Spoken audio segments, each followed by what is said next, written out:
بسم الله الرحمن الرحيم. الحمد لله الذي أنعم علينا بنعمة الوطن، وأكرمنا بالانتماء لأرض الحرمين، أرض الخير والعطاء، المملكة العربية السعودية. مديرتنا الفاضلة، معلماتنا الكريمات، زميلاتي الطالبات، السلام عليكم ورحمة الله وبركاته، وأسعد الله صباحكم بكل حب وولاء. ها نحن اليوم نحتفل بفخر واعتزاز في اليوم الوطني السعودي 95. وإذ قال إبراهيم رب اجعل هذا البلد آمنا واجنبني وبني أن نعبد الأصنام.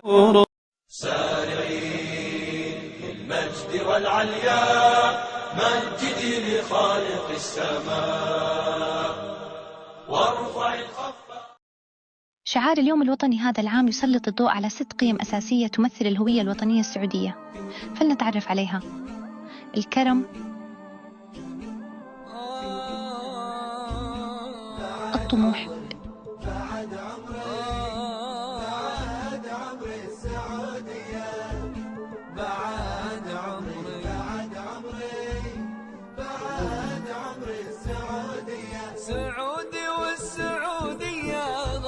اليوم الوطني السعودي رحلة عبر الزمن لاكتشاف جمال الماضي والحاضر والذكريات العظيمة والطموحات المشرقة. تدعونا للفخر والاعتزاز بهويتنا السعودية، نستمد القوة والإلهام نحو مستقبل واعد لوطننا الغالي، المملكة العربية السعودية.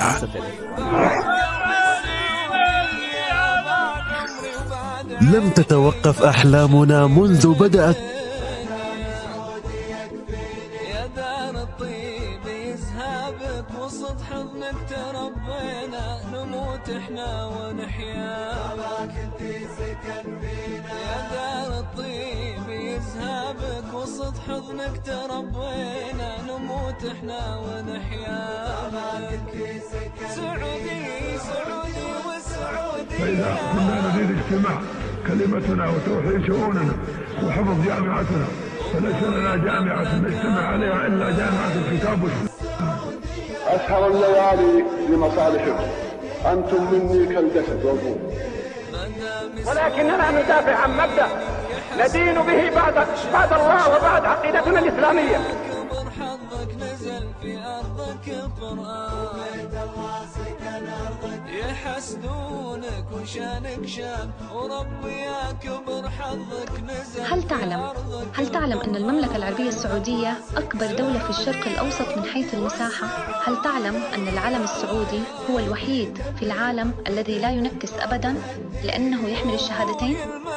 في الختام، بكل فخر واعتزاز نرفع رؤوسنا شامخة بانتمائنا إلى المملكة العربية السعودية، أرض المجد والعزة وموطن الحرمين الشريفين وقبلة المسلمين.